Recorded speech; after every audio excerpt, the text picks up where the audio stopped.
Gracias a la comarca de la Jacetania, gracias al Instituto de Estudios Altoaragoneses, gracias al Obispado de la Diócesis de Jaca por el uso de la iglesia, gracias al Ayuntamiento de la Canal de Verdún, gracias a la Asociación Sancho Ramírez de Jaca y gracias a la Asociación de Amigos del Románico con sede en Madrid, y también a otras personas como el presidente de CESBOR, otra asociación en Borja, que nos ha dado libros.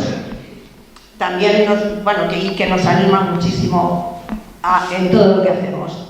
Bueno, os aconsejo que aprovechéis estas asociaciones y os asociéis, porque hacen una gran labor en la zona.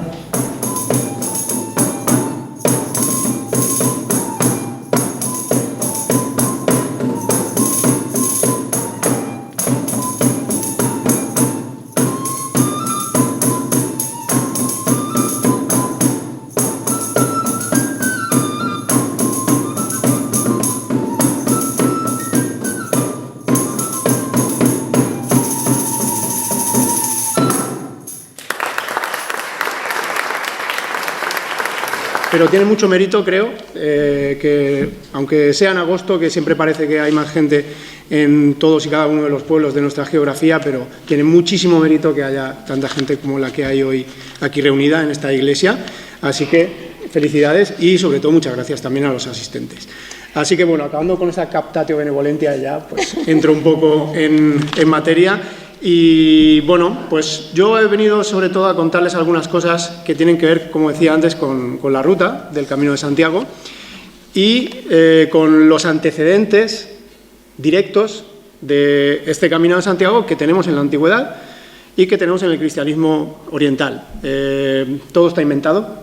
Eso es un mantra que parece que se repite en muchísimas ocasiones, y también el Camino de Santiago pues tiene sus antecedentes, y en este caso pues vamos a hablar de todos ellos y de esos lugares que jalonaban precisamente el camino y esas peregrinaciones que se realizaban, en este caso, a la ciudad santa por excelencia, a Jerusalén, que es el punto de destino de estas rutas de peregrinación en la época tardoantigua. Cuando hablo de época tardoantigua estoy hablando sobre todo del periodo entre el siglo IV aproximadamente y el siglo VIII, IX, dependiendo de diferentes criterios, ¿no? Los historiadores tampoco se ponen muy de acuerdo en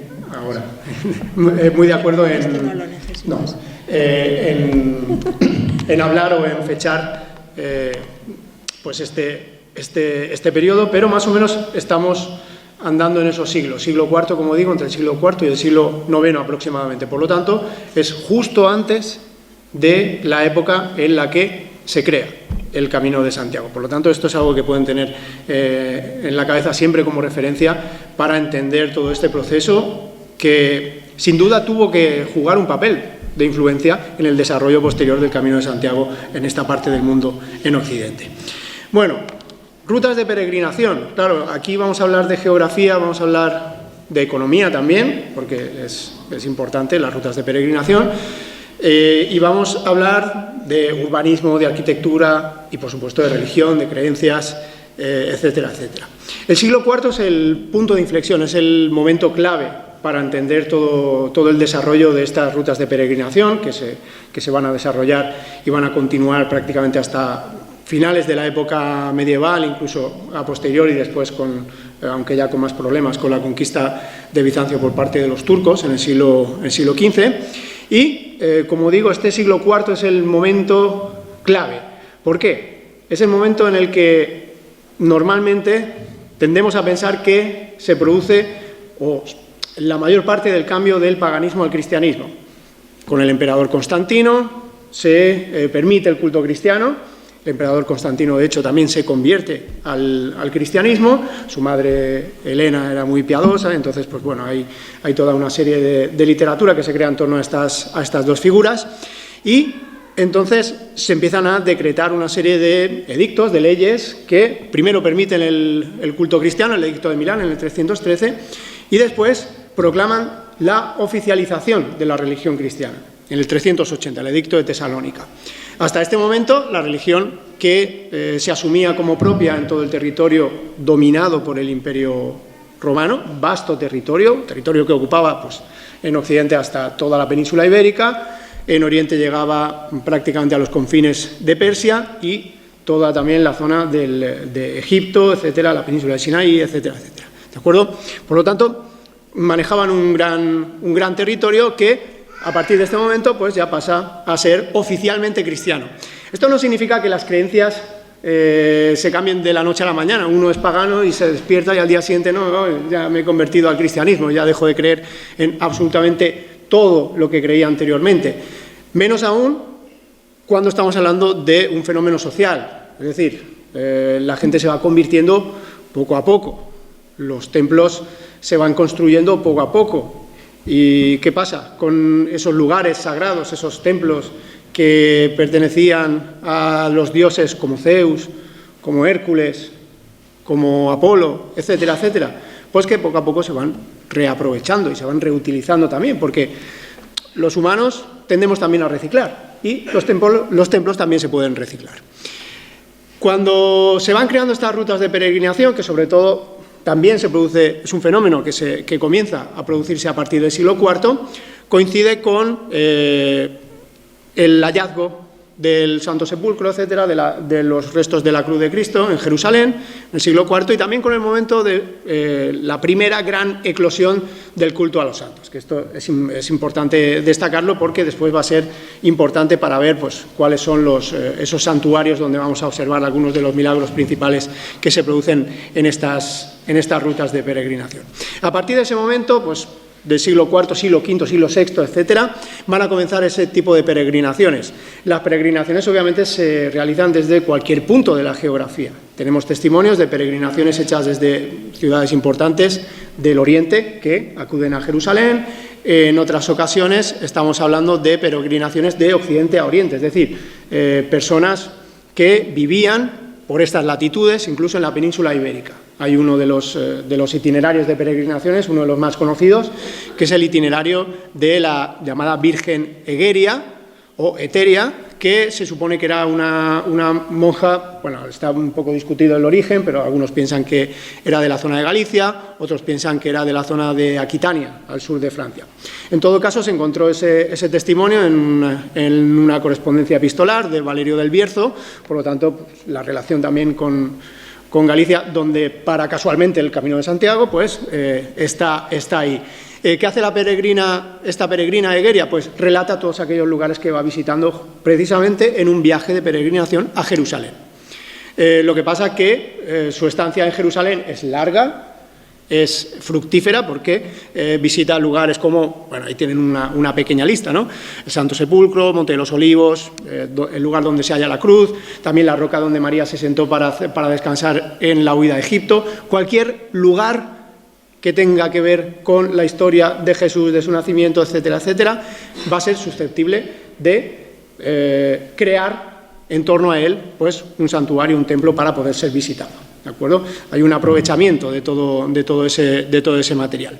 Entonces, bueno, nos va narrando toda esta historia y también algunos de los santuarios que va visitando por el camino, no localizados en Jerusalén, sino en otras latitudes también de Oriente. Bueno, todo esto, claro, para llegar hasta allí, obviamente, lo que importa es el camino. Creo que había un una publicidad del Camino de Santiago que rezaba justamente así, decía exactamente eso: lo importante es el camino, algo así, ¿no? Se vendía muy bien, además tiene mucho tirón. Yo creo que en redes sociales, etcétera, ¿no? Estas cosas, cuando uno hace el Camino de Santiago y pone sus fotos y eso, ¿no? Pues lo importante es el camino, la gente con la que se hace, etcétera, etcétera. Efectivamente, lo importante es el camino. ¿Y un camino qué es? Un camino es una vía de comunicación, normalmente utilizada con fines meramente físicos, es decir, para transportar algo de un lugar a otro, sea personas, materiales, cosas, etc. En este caso, las rutas de peregrinación, igual que el Camino de Santiago, lo que hacen es aprovechar caminos preexistentes, las calzadas romanas. Ahí tenemos un mapa en el que aparecen, se ve un poco pequeño para la gente que está al fondo, pero bueno, se puede ver un poco las marcas rojas. Estas son las vías romanas que existían en esta época, en el siglo IV o V aproximadamente, en la parte oriental, ¿no? Ahí podemos ver pues cuáles son las principales vías, y en estas vías precisamente pues van a aparecer algunos de estos templos, de estos santuarios de los cuales vamos a hablar. Se aprovechan las calzadas, se aprovechan los puertos para asegurar ese tránsito, y también pues ahí es donde se van a colocar estos santuarios.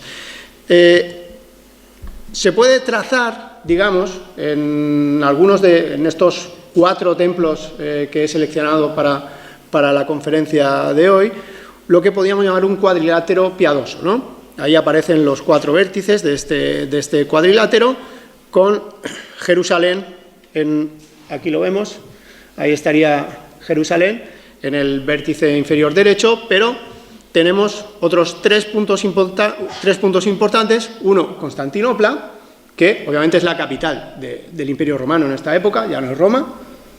Roma queda para Occidente, y además Roma está en decadencia ya, por mucho que se quiera y se coloque la iglesia, la sede de la iglesia en Roma. Roma es una ciudad en decadencia en esta época. La que realmente tiene un gran poder económico, un gran poder político, es la llamada Nueva Roma, Constantinopla. Tendríamos también otro punto importante en la ciudad de Alejandría, que es el epicentro cultural de toda la antigüedad a partir de Alejandro Magno, es decir, a partir del siglo IV a.C., Alejandría se convierte en el epicentro de toda la cultura antigua, y en esta época sigue siéndolo. Desde una perspectiva cristiana, se continúa también, es el lugar por excelencia para la creación de libros, de papiros, porque tienen el delta del Nilo al lado, que es de donde extraen todo ese material, y continúa siendo un centro cultural muy importante, también religioso. Y por último, tendríamos aquí la ciudad de Antioquía, que es otro punto importante, también por su relación con Siria. Tanto en Siria como en Egipto, también es en esta época cuando se desarrolla uno de los movimientos más importantes, más determinantes en el cristianismo oriental y también en el occidental a posteriori, que es el monaquismo, la creación de una serie de prácticas religiosas que tienen que ver con la vida en comunidad o en solitario, pero siempre con el ascetismo como telón de fondo. El ascetismo consiste simplemente en abstenerse de todo, de la carne, del vino, de la comida, e incluso también generarse dolor físico, ¿de acuerdo? ¿Por qué? Para una mejor comunicación con Dios. Esto tampoco lo inventan los cristianos, esto ya lo pensaban algunas de las sectas filosóficas más, como los pitagóricos y otras sectas filosóficas que existían en la antigüedad, pero heredan esa serie de creencias porque creen que así se comunican mejor con Dios. ¿De acuerdo? En cada época pues tendemos a pensar tenemos unas ideas acerca de cuál es la mejor vía de comunicación con Dios. En esta época tienen esta. Lo del sufrimiento también les viene por la cuestión del martirio, que obviamente había sido una realidad histórica. No sabemos hasta qué punto las fuentes históricas exageran sobre cómo mataban a estos héroes cristianos. Sí que sabemos que las fuentes religiosas exageraban, y mucho, en los relatos de martirio, que no eran sino novelas piadosas que hablaban sobre decapitaciones imposibles, martirios insufribles, que después sanaban heridas, etcétera, etcétera, decapitaciones que después se volvían a coser, bueno, hay toda una serie de anécdotas de lo más curioso, pero heredaban esta sensación de sufrimiento por la religión, ¿de acuerdo? En este momento del siglo IV, que como digo, el culto a los santos está en plena eclosión y es uno de los movimientos principales, que luego tendrá que ver, obviamente, con la creación también del Camino de Santiago, todavía existe un gran enfrentamiento entre el paganismo y el cristianismo. Como digo, una vez se ha oficializado, pues no tiene nada que ver, las creencias siguen existiendo. E incluso también hay algún intento político de restituir también el paganismo, como por ejemplo en la época de Juliano el Apóstata, entre el 361 y 363. En cualquier caso, en esta época, y el culto a los santos básicamente consiste en venerar primero a los mártires, a los apóstoles, son las figuras principales, pero después también a cualquier tipo de cristiano piadoso o sobresaliente por sus prácticas ascéticas, por su fe o también por su capacidad de hacer milagros. Por eso se puede hablar de primera hornada, segunda hornada. La primera hornada de santos son los apóstoles, básicamente, que heredan el poder divino de Jesús. Obviamente, pues Jesús les dice, bueno, pues vosotros podéis predicar por ahí, podéis hacer curaciones, yo os autorizo, yo os doy poder. Entonces se reparten las tierras de misión y a cada uno le toca una. A Santiago le tocó por aquí, por España. Entonces, pues por eso después se crea toda esa tradición que remite al cristianismo también primitivo a esta época. Por otro lado, también están los mártires, que como digo son aquellos cristianos que mueren por dar testimonio de la religión, porque el término mártis en griego significa simplemente testigo, después pasa a tener ese significado, y en la segunda hornada pues ya aparecen monjes, ascetas, obispos, etcétera. ¿Por qué? Porque el cristianismo ya está oficializado, entonces pues ya, digamos, desde este punto no hace falta matar a nadie para convertirlo en santo. Bueno, esto ya lo he comentado anteriormente, no me voy a detener muchísimo más, pero claro, simplemente lo que sí que quiero recalcar en este punto es que de lo que hacen, digamos, los apóstoles, las primeras misiones apostólicas, sus herederos naturales directos serán los santos, ¿de acuerdo? El concepto de santo es muy amplio. Ya he hablado de apóstoles, ya he hablado de mártires y el santo es simplemente, y sobre todo cuando se le rinde un culto post-mortem, es simplemente pues aquel patrono, aquel protector de una ciudad, de un lugar concreto, en el cual se tienen una serie de fe por sus creencias para la protección, para realizar toda una serie de milagros, etc. El cómo se realizan estos milagros también depende de los momentos históricos. Hay en algunas ocasiones o en algunos puntos de la historia en los que se tiende a haber una mayor creencia en la capacidad mágica de las reliquias de los santos, el contacto con esas reliquias. En otros casos simplemente es una intervención, una epifanía, una aparición del santo, sin necesidad de ningún tipo de reliquia ni de elemento material. O en otros casos simplemente, también como se da por ejemplo en la época bizantina, después del iconoclasmo, es a través de las imágenes. A través de las imágenes brotan una serie de fluidos, de aceites, de elementos que se pueden aprovechar con fines terapéuticos también para ser sanados. Entonces, todas estas creencias en los milagros y en las curaciones remiten en última instancia a los apóstoles y también a esa capacidad taumatúrgica milagrosa que tenía el propio Jesús. Cuando estamos hablando de todas estas fuentes antiguas, están todas escritas en griego, pero tenemos que tener en cuenta que son textos literarios, es decir, no son textos históricos, son textos creados para la edificación y con un objetivo muy claro, un objetivo propagandístico. Lo que quieren es captar más adeptos, más fieles para la religión, porque lo que les interesa es justamente expandir el mensaje. ¿Qué mejor manera de expandir el mensaje divino que creando toda esta serie de relatos en los que van a atraer la atención de un público importante y también lo van a utilizar como prueba de fe? Quien tiene fe en los santos va a recibir sus curaciones, va a recibir los beneficios por esa creencia. Los mártires, como digo, son los que toman el legado. Van a tener las mismas capacidades de los apóstoles. Básicamente los milagros que van a realizar van a ser de tipo curativo, casi todos.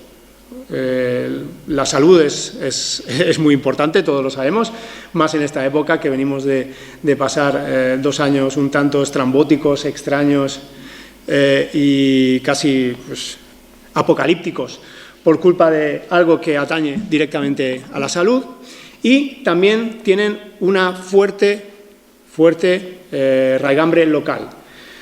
Normalmente cuando se veneran estos santos en las diferentes localizaciones, en los diferentes templos, santuarios, etcétera, suelen ser santos locales, pueden haber sido martirizados en Roma o en cualquier otro sitio, pero suele haber algún vínculo con la ciudad en la que se le rinde culto, sobre todo en esta primera época tardoantigua, como vamos a ver con algunos de estos milagros. A posteriori no, porque obviamente cuando hay un momento también en términos históricos, a partir del siglo XI-XII, en la que la creación de nuevos santos ya es mucho más difícil. Hay una cierta tendencia al escepticismo.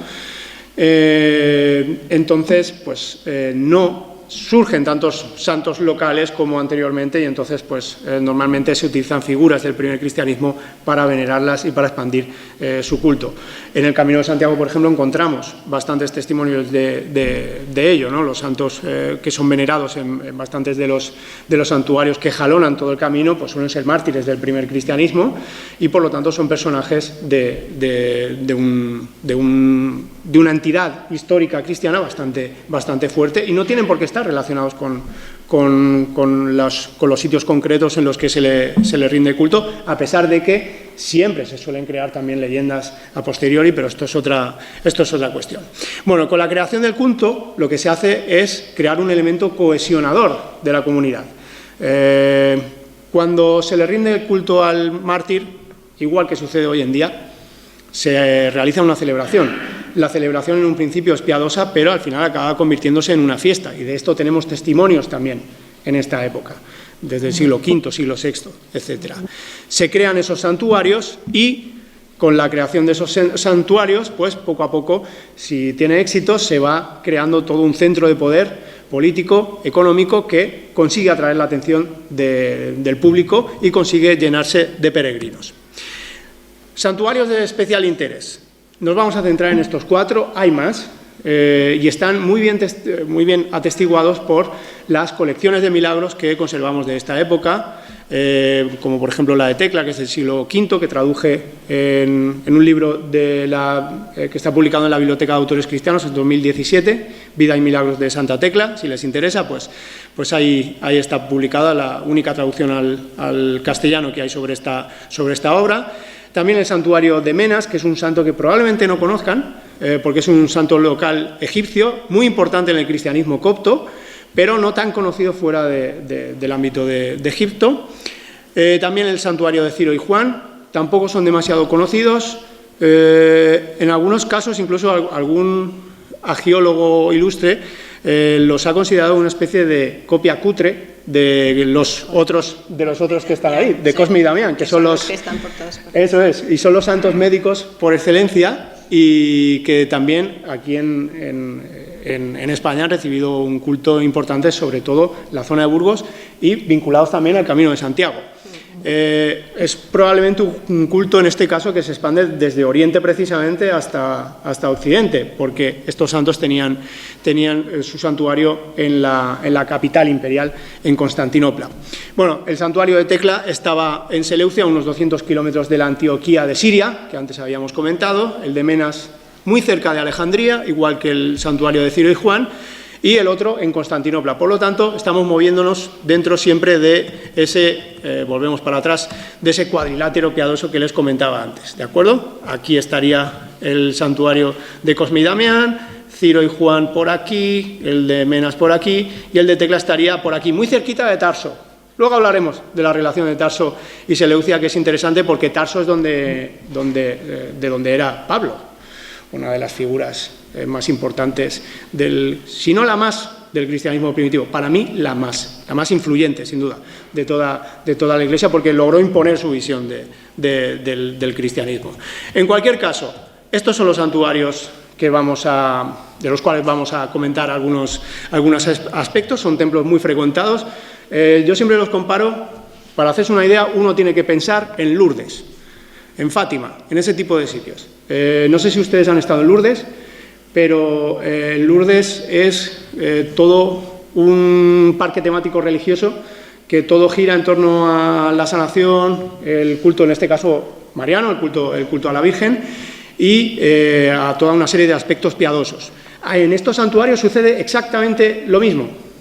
Incluso pues, se vende también merchandising religioso. Igual que en Lourdes se venden botellitas con la efigie de la Virgen con agua, además a un precio importante, en estos santuarios también. Y de hecho aquí tenían un ejemplo. Sí, no, esta es una ampula del santuario de Menas con agua consagrada que los peregrinos normalmente solían llevar como souvenir a la vuelta a algún familiar que estaba enfermo y que no se había podido desplazar, o para uso propio también, ¿de acuerdo? Bueno, como digo, son templos que son muy frecuentados. Alguno de ellos también es interesante porque hemos encontrado, hay datos arqueológicos, también literarios, históricos, en los que se observa una sustitución de un culto por otro. También en todos ellos coincide que la importancia de la existencia de reliquias del santo, todos son mártires, pues bueno, del mártir en cuestión es importante, excepto en el caso de Tecla, pero porque tiene un culto bastante distinto y una larga tradición local en la que se habla de la desaparición de su cuerpo. Ahora después lo comentamos. Son centros de curación, esto es lo más importante. Los principales milagros, como digo, son de tipo curativo, normalmente. Luego hay otros, hay pues, que aparezca un objeto, que maten a alguien, los santos. También pasa a veces, se cabrea y dice, pues lo mato. Y lo mata, efectivamente. Y bueno, tenemos de otros tipos, pero básicamente son todos centros de curación. ¿Cómo se produce esa curación? Pues es interesante. Presencia del sueño. Esto es un dato importante y es imprescindible para entender todo este culto a los santos, también en relación con las creencias anteriores. Estos santos normalmente suelen aparecer en sueños al peregrino, al visitante, en el santuario, en un proceso que se llama en latín incubatio, en griego enkoimesis, que significa literalmente mientras uno está durmiendo. ¿De acuerdo? Entonces, mientras uno está durmiendo, se le aparece el santo y le prescribe el remedio para la curación. Puede ser un remedio sencillo o puede ser de lo más enrevesado. Luego veremos algún ejemplo. También, durante esas apariciones oníricas, se puede intervenir quirúrgicamente al santo, al enfermo, con bisturís, etcétera, etcétera. Y este ritual, pasar la noche en el santuario, recibir la visita del santo y a la mañana siguiente levantarse completamente curado, no es original cristiano. Se daba en el templo de Asclepio, en Epidauro, entre muchos otros, pero el templo de Asclepio en Epidauro pues, era bastante conocido. De hecho, si han visitado Roma, que bueno, es un destino habitual, en agosto no es demasiado recomendable, pero en cualquier caso, en Roma, en la Isola Tiberina, que es la isla que está en mitad del río Tíber, ahora mismo hay un hospital. ¿Qué había en la antigüedad? Un templo dedicado a Esculapio, que era el dios romano de la medicina, el correspondiente a Asclepio, el dios griego. ¿Y qué hay sobre el antiguo templo de Asclepio? Una iglesia. ¿Casualidad? No. Los lugares sagrados son siempre lugares sagrados y normalmente se tiende a reaprovechar ese espacio y consagrarlo a otra entidad sagrada, dependiendo del culto que se tenga en cualquier caso. En estos santuarios no solo había una iglesia. La iglesia o el santuario en sí es el primero de los edificios que se van creando. Al final se acaba creando todo un complejo, como Lourdes, a su alrededor. Una ciudad, además amurallada. Lo de las murallas luego va existiendo todavía hoy en día en los monasterios ortodoxos, existen murallas, es por una cuestión simplemente de protección, Pero en esta época, en algunos todavía no hay murallas, pero sí que se crea a su alrededor toda una ciudad. Claro, piensen, si llegan peregrinos que quieren ser curados, necesitan dormir, por lo tanto vamos a crear hoteles. Necesitan comer, vamos a crear restaurantes. Necesitan ser atendidos, igual algunas curas, igual el santo lo ha curado, pero de aquella manera, necesita la atención de alguna enfermera, etcétera. Por lo tanto, también se crean hospitales. Las tiendas de merchandising que comentaba antes también necesitan su propio espacio. Por lo tanto, se crean, como digo, toda una serie de ciudades alrededor de esos santuarios, y tenemos documentos que así lo atestiguan. Bueno, entrando ya en estos, en el santuario de Tecla, en Seleucia. Aquí sí que hay un reemplazo de un culto anterior, se sabe más o menos, no se sabe concretamente qué divinidades, porque en este caso hay varias divinidades, está reemplazando, pero seguro que una es una divinidad local, un tal Sarpedón, y también probablemente un culto a Apolo, en el que se realizaba ese ritual de la incubatio. Es un templo que está muy activo entre los siglos IV y el siglo VI. Pues lo visita, por ejemplo, la peregrina Egeria, de la que antes habíamos hablado, esta peregrina que era de la zona de Galicia. También realizó una estancia larguísima, de un par de años al menos, Gregorio de Nacianzo, que es uno de los escritores cristianos de esta época, pues más prolíficos y más importantes, uno de los llamados padres capadocios. ¿Y por qué se ubica este templo en esta ciudad de Seleucia? Pues en este caso tenemos la leyenda en la tradición apócrifa, en los Hechos de Pablo y Tecla. Tecla se supone que era compañera, por resumirlo mucho, he escrito ya varios libros sobre ello, así que, pues bueno, imagínense, lo voy a resumir mucho. Tecla era compañera de Pablo en su predicación en algunos lugares, y pues bueno, digamos que Pablo la consagra como apóstol, a pesar de ser mujer, pues la consagra como si fuera un apóstol para predicar la palabra de Dios, y acaba sus días en Seleucia. Y aquí en Seleucia pues expulsa a los dioses locales y también realiza una serie de curaciones en vida, y la leyenda local, por eso decía antes que no hay reliquias, lo que cuenta es que por un problema que tuvo con los médicos de la ciudad, claro, realizaba tantos milagros que dejó a los médicos de la ciudad sin posibilidad de trabajar y sin posibilidad de ganar dinero, y entonces estos médicos dijeron: ¿cómo podemos quitárnosla de encima? Vale, dijo uno, seguramente esa capacidad de hacer milagros le viene porque es una virgen consagrada a Artemis, pensaban en los antiguos, y las vírgenes consagradas a Artemis recibían su poder gracias a la virginidad. Vamos a contratar a un par de tipos para que la violen y así perderá su poder. Tecla era ya una señora mayor, tendría unos 80 años por aquella época, entonces cuando recibe la visita de aquellos dos maleantes que intenta violarla, pues pide ayuda a Dios, que ya la había salvado del fuego y de las fieras anteriormente, y entonces Dios le abre una pequeña abertura entre las rocas y ahí penetra viva, y solo pueden quedarse aquellos con un pedazo de su velo. ¿Qué se cuenta en Seleucia en esta época? Su cuerpo no existe porque había penetrado viva y así había vivido durante toda la eternidad. De hecho, en la colección de milagros de Tecla se la describe prácticamente como un ente vivo, como si estuviera realmente viva, cuando obviamente es un culto post-mortem, pero es una manera de justificar la ausencia de reliquias. No sé si habrá alguien de Tarragona en la zona, aquí, sí. Bueno, Santa Tecla es patrona de Tarragona, y en Tarragona hay una reliquia de Tecla. Tiene una curiosa historia, ¿no? pero bueno, pero es una reinvención, es una invención de reliquias, que eso es otro de los grandes fenómenos del cristianismo, y iba a decir un taco, pero le engañan al rey Jaime II enviándole esas reliquias, porque se crea una nueva tradición local, porque esas reliquias vienen precisamente de Seleucia, pero se crea una tradición local nueva que sustituye a esta antigua en el siglo XIII, y de ahí viene ese brazo momificado de Santa Tecla, se supone, no sabemos exactamente quién será.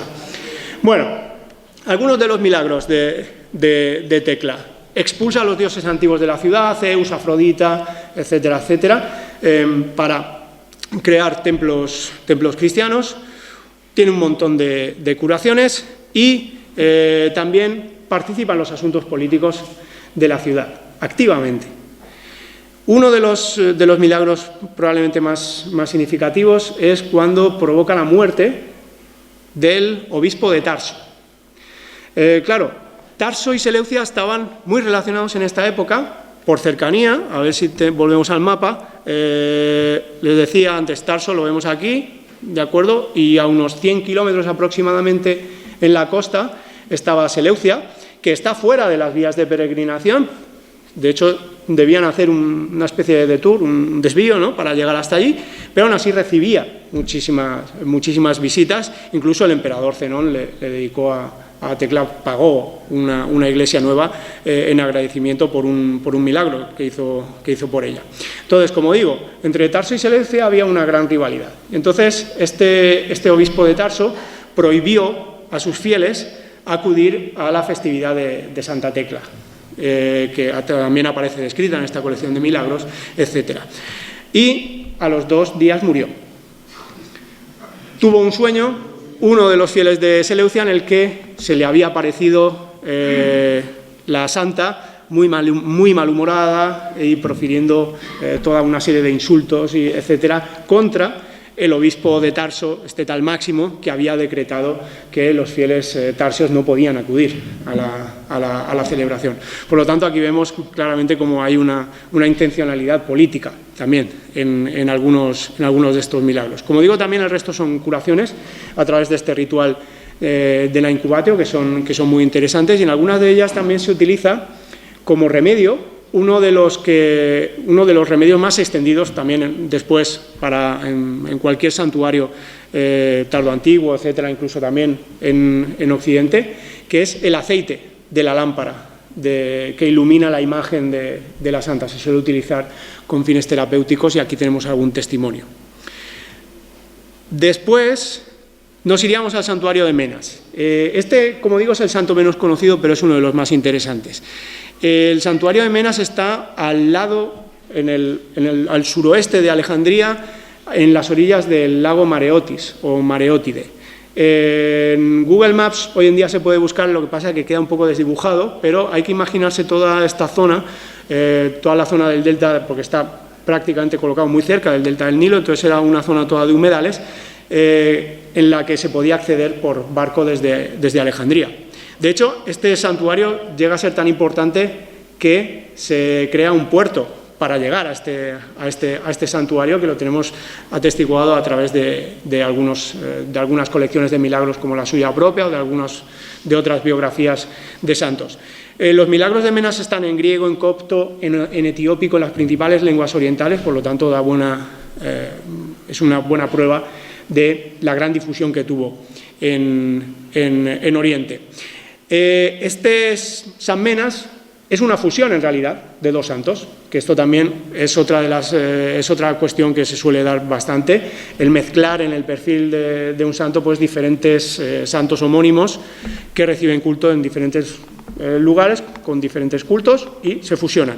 Por un lado está el santo local Menas, que es un monje, y por el otro un soldado mártir frigio, que también se llamaba Menas, y entonces pues hacen una especie de fusión, que se da en este santuario, que se convierte en un importante centro de peregrinación. La mayoría de milagros que realiza en este caso son más bien de protección y justicia, pero hay algunos que tienen que ver también con curaciones, como decía antes. Un milagro interesante, también por el paralelo que existe con la historia de San Jorge, que por cierto todos conocerán la historia de San Jorge y el dragón. Pues siento desilusionarles, pero San Jorge no fue el primero. El primero fue Teodoro Terón, el primero que mató al dragón, y después esa historia la copiaron para San Jorge. Yo lo siento mucho, pero es lo que hay. Todo eso lo tenemos testimoniado en las fuentes griegas y está muy bien demostrado, pero claro, otra cosa es la fama. ¿Quién tiene más fama? San Jorge, sobre todo en Occidente. En Oriente no tanto, pero también San Jorge, digamos, está por encima de los llamados, es el capitán de los llamados santos militares, que es una tipología concreta de santo en la que entra este Menas, que, bueno, el monje no hizo nada relacionado con lo militar, pero el otro sí que era un soldado romano. Bueno, el milagro que digo destacado, que tiene que ver con San Jorge, cuenta lo siguiente. Van 3 hermanos a ofrecer unos cerditos al santuario de San Menas, porque en este santuario la costumbre era aportar una oveja, un cerdo, etcétera, para ofrecer al santo. Entonces están a la orilla del lago Mareotis y aparece un cocodrilo y pilla la patita a uno de los cerditos y de la otra patita lo tenía el dueño atado con una cuerdecita. Entonces arrastra al dueño también al interior del lago y de repente pues aparece San Menas allí, vestido de militar, y solo con su presencia, ni siquiera tiene que matar al dragón, el cocodrilo en este caso, y pues ya directamente el cocodrilo huye despavorido y reaparece tanto el cerdo como la persona que lo portaba directamente en el santuario de San Menas. Aquí se encuentra, hay un paralelo evidente con la historia de San Jorge y el dragón. También remite a cultos egipcios antiguos, la historia de Horus y Set, etcétera, etcétera. Y también, es curioso, pero tiene que ver también con algo que aparece, que cuenta Heródoto, el historiador griego del siglo VI a.C., y es que cuando hace Heródoto la descripción de la región egipcia, dice que los cocodrilos son venerados en algunos lugares, etcétera, etcétera, y que la mejor forma para cazar un cocodrilo es con carne de cerdo tierno, es decir, de cerdo de un pequeño, un porquet, ¿no? que diríamos, un cerdito pequeño, que es exactamente el mismo animal que aparece en este milagro. Bueno, algunos milagros de protección que tienen que ver también con Menas, pues es protección ofrecida hacia mujeres que acudían a su santuario.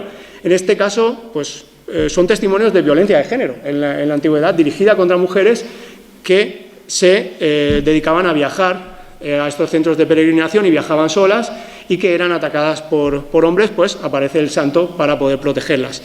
En uno de ellos, por ejemplo, la mujer es atacada muy cerca de una iglesia que está dedicada a Santa Tecla, cerca de allí, lo que da idea también de una cierta concurrencia con esta santa. Siguiendo dentro de este cuadrilátero piadoso, tenemos el santuario de Ciro y Juan. En este caso no me voy a detener mucho porque, como decía antes, son santos, es una copia barata, por decirlo de alguna manera, no barata sino local, de San Cosme y San Damián, que son los santos médicos que reciben un culto más popular o más extendido. En la tradición griega se les considera anargiroi. Anargiroi significa que no reciben ningún tipo de compensación monetaria a cambio de sus servicios. Aquí entra en conflicto, y hay un conflicto permanente en todos estos santuarios, entre la medicina tradicional, que ejercen los médicos de profesión y que es remunerada, y la medicina celestial, que es aquella que ejercen los santos, que es gratuita, supuestamente, porque luego dejan siempre una donación en el templo, etcétera, etcétera, y que solo puede ser canalizada por estos santos y que procede de Dios. Por lo tanto, es una polémica que se da de manera bastante constante. La mayoría de milagros que se realizan en este templo de Ciro y Juan, que sustituye a otro dedicado a Isis en Egipto, pues tiene que ver con curaciones y con este ritual de la incubatio del cual hemos hablado anteriormente. Y para cerrar, otra de las etapas de estas rutas de peregrinación estaba en Constantinopla, en el santuario de Cosme y Damián. Estaba en el llamado Cosmidion de Constantinopla. Son dos santos que son mártires, son hermanos.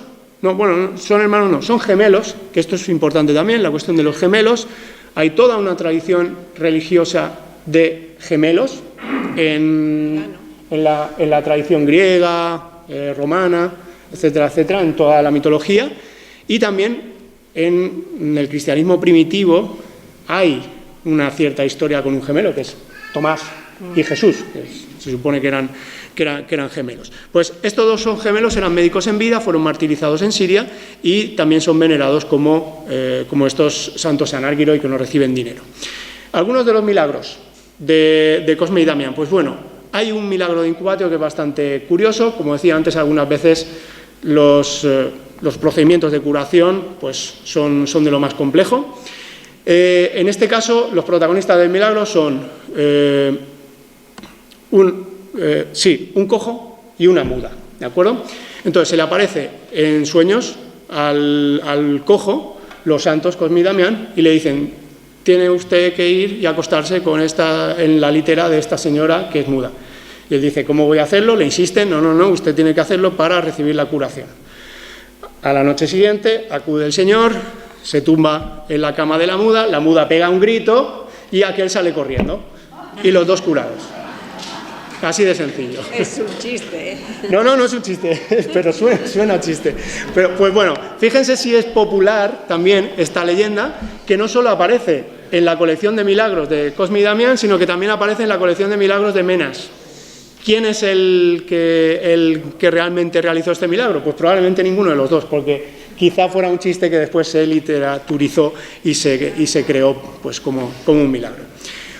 Otro de los milagros curioso y representadísimo en toda la tradición pictórica relacionada con estos santos es un milagro tipo Doctor Cavadas, primer trasplante de pierna. Cuentan que un cristiano tuvo una gangrena en una pierna, la pierna debía ser cortada y entonces cogieron a un sarraceno, lo mataron, le cortaron la pierna y se la trasplantaron al cristiano. Por eso aparece ahí la pierna del cristiano y la pierna más oscura, claro, del sarraceno. De hecho, esta representación, y ya que abre un poco las conclusiones, es muy curiosa porque sale el pobrecillo lamentándose y gritando. No recuerdo si está en Valladolid o por ahí, porque en la zona de... Sí, en la zona de Castilla reciben un culto bastante importante estos santos, pero bueno, aparece gritando con una expresión de dolor terrible, ¿no? Y ahí el pobre cristiano, se supone piadoso, pues ahí con la pierna de este señor. Bueno, pues para ya acabar, para concluir, todos estos milagros son los que se realizaban en estos santuarios que estaban ubicados en estas rutas de peregrinación hacia Tierra Santa, porque obviamente el objetivo era el final del camino, era llegar a Jerusalén, visitar los llamados Hagio y Topoi, los lugares santos, pero se necesitaban hacer toda una serie de paradas, toda una serie de etapas, y también, al ser un viaje, sobre todo, con una motivación religiosa, pues se realizaban estas paradas en estos santuarios concretos que estaban relacionados con la fe. Estos santuarios se convierten en centros de peregrinación, en importantes centros de poder, que provocan también, generan un gran desarrollo para toda la región, sobre todo por la cuestión de las curaciones. Incluso en algunas ocasiones no son peregrinos que iban a Jerusalén los que acudían allí, simplemente acudían directamente a ese santuario sin necesidad de realizar toda la ruta completa.